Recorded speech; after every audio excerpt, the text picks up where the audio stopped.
அருமை இரட்சகரும் ஆண்டவரும் ஆகிய இயேசு கிறிஸ்துவின் இனிய நாமத்தில் உங்களை வாழ்த்தி வரவேற்கிறேன். இந்த வீடியோ மூலியமாக சந்திப்பதில் மிக்க மகிழ்ச்சி.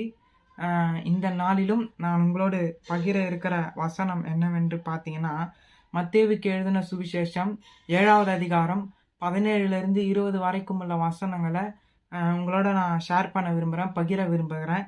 ஏனென்று பார்த்தீங்கன்னா, இன்றைக்கு நல்லது செஞ்சா பரலோகம், கெட்டது செஞ்சா நரகம் என்று அநேக மத புஸ்தகங்கள் சொன்னாலும் நம்மளுடைய பைபிள் என்ன சொல்லுது அப்படின்றத, ஒருத்தருடைய சுபாவத்தை எப்படி வைத்து கணக்கிடுவது என்று வேதாகமம் எப்படி அதை கண்டறியலாம் அப்படின்ற விஷயத்தையும் நமக்கு சொல்லி கொடுக்குது.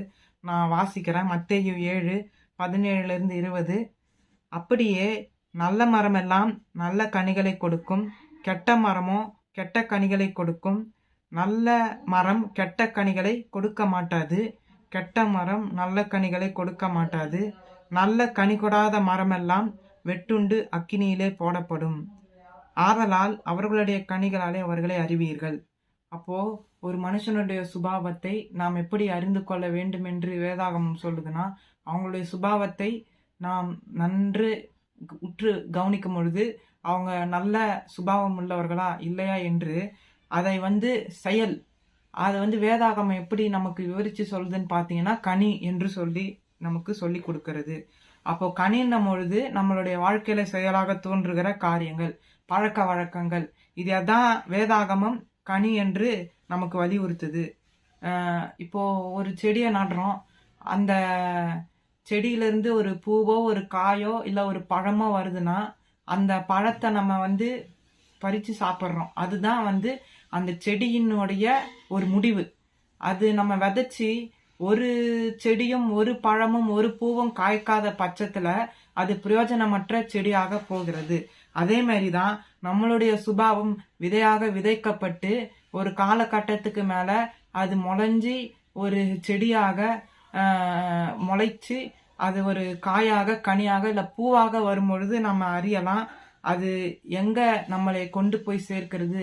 நம்மளுடைய முடிவு நம்மளுடைய பழக்க வழக்கங்களை சார்ந்தேதான் நம்மளுடைய முடிவுகள் இருக்கிறது அப்படின்னு வேதாகமும் சொல்லுகிறது. இன்னும் தெளிவா நான் உங்களுக்கு சொல்ல வேண்டிய ஒரு காரியம் என்னன்னு பார்த்தீங்கன்னா, சங்கீத புஸ்தகம் 1வது அதிகாரத்துல பார்க்கும்பொழுது, துன்மார்க்கருடைய ஆலோசனையின்படி நடவாமல், பாவிகளுடைய வழியில் நில்லாமல், பரியாசக்காரர் உட்காரும் இடத்தில் உட்காராமல். ஏன் வேதாகமம் இவ்வளவு காரியத்தை சொல்லுது? கெட்டவனோட சேராத, கேலி கிண்டல் செய்யறவங்களோட உட்காராத, தேவனுடைய வேதத்தின் மீத நைட் அண்ட் பகலும், அதாவது இரவும் பகலும் தேவனுடைய வசனத்தின் மேல சிந்தையா இருக்க வேண்டும் என்று சொல்லுது. ஆனா நம்ம அநேகர் என்ன செய்யறோம்? இந்த உலக பிரகாரமான காரியங்கள்ல நம்மளுடைய கவனங்களை செலுத்தி வேதாகமத்தை வாசிப்பதே மறந்து போகிறோம் அநேக சமயம். ஆனா சங்கீதம் 1வது அதிகாரம் நமக்கு வலியுறுத்துகிற காரியம், கர்த்தருடைய வேதத்தில் பிரியமா இருந்து இரவும் பகலும் அவருடைய வேதத்தில் தியானமா இருக்கிற மனுஷன் எப்படிப்பட்டவன் என்று வேதாகமம் சொல்லுதுன்னா, பாக்கியவான் என்று அந்த வேதாகமம் சொல்லுகிறது. ஏன் வேதாகமே நமக்கு வலியுறுத்துற காரியம் என்னன்னா, கெட்டவங்களோட சேராத, கேலி கிண்டல் செய்யறவங்களோட உட்காராத, பலவிதமான பாவ பழக்கத்துல இருக்கிறவங்களோட சேராதனா.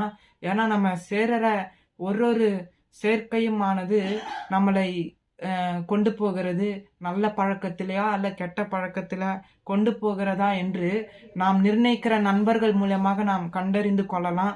நாம் பழகிறவர்களோட, நம்ம நல்லவர்களோடு பழகினால் நல்ல சுபாவங்கள் வரும், கெட்டவர்களோடு பழகினால் கெட்ட சுபாவங்கள் நம்மளுடைய வாழ்க்கையில வளரும். அதுதான் வேதாகமம் சொல்லுகிறது. நல்ல கனி நல்ல மரம், கெட்ட கனி கெட்ட மரம் என்று ஒரு டெபினிஷனாக கொடுக்கிறது. அப்போ வேதாகமத்துல சொல்லப்பட்ட ஒரு காரியமும் நல்ல நிலத்துல விதைக்கப்பட்ட விதைக்கு சமமாக இருக்கிறது.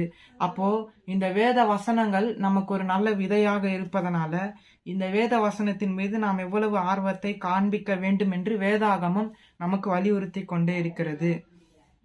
அதே போல நல்ல காரியங்கள்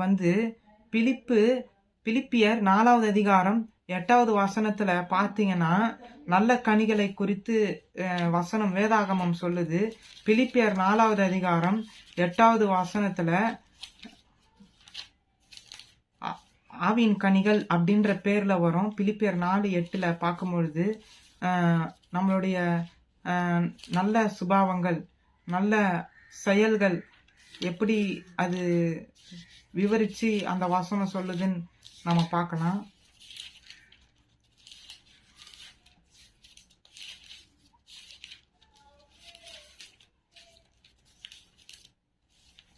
பிலிப்பியர் 4வது அதிகாரம் 8வது வசனத்துல பார்க்கும்பொழுது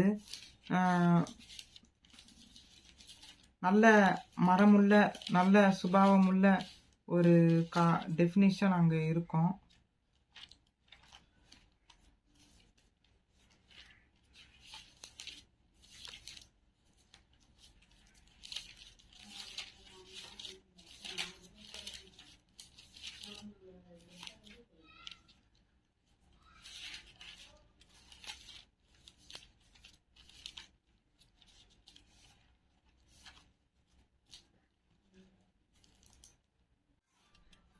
இப்பொழுது வாசிக்கிறேன். பிலிப்பியர் 4வது அதிகாரம் 8வது வசனத்துல, கடைசியாக சகோதரரே, உண்மை உள்ளவைகள் எவைகளோ, ஒழுக்கம் உள்ளவைகள் எவைகளோ, நீதி உள்ளவைகள் எவைகளோ, கற்புள்ளவைகள் எவைகளோ, அன்புள்ளவைகள் எவைகளோ, நற்கீர்த்தி உள்ளவைகள் எவைகளையோ, புண்ணியம் எதுவோ, புகழ் எதுவோ, அவைகளே சிந்தித்து கொண்டு இருங்கள். ஏன்னா வேதாகமம் நமக்கு தெளிவாக எடுத்து சொல்லுகிறது, உண்மையான சிந்தை எது உண்மை என்று நாம் அறிந்து கொள்ள வேண்டும். அது மட்டுமில்ல, ஒழுக்கம், டிசிப்ளின் ஆன எண்ணங்களை நாம் சிந்தித்து கொண்டே இருக்க வேண்டும். எது ஆண்டவருக்கு நன்மை.